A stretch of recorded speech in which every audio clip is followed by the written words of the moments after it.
For the past couple weeks, we've been talking about our mission and vision here at Mount Pilgrim. We talked about UPREACH, which is irrespective of what spiritual level you find yourself on, there's still more that you can reach up for. And on last week, we talked about the second piece of our vision, which is InReach. And that is, we are more than members, more than a number. We are family.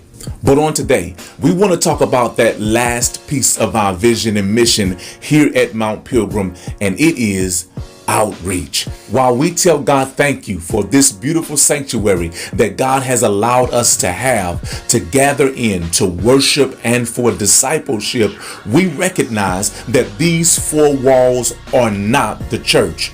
The church is you and me. Isn't that right?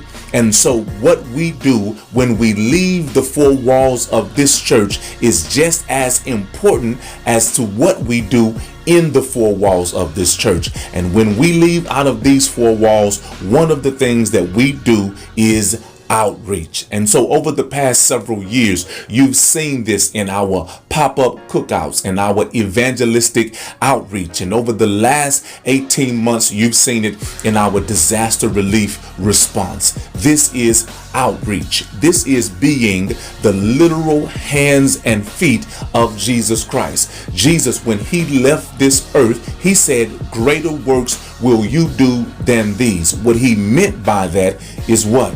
That you and I would become his hands and feet, and the miracles that he did, we would do. The love that he showed, we now show. The compassion that he had for the least, the last, and the lost, we have that same compassion now. So as a member of Mount Pilgrim, anytime we're doing anything outreach, you ought to be asking yourself the question, how can I get involved? That is outreach.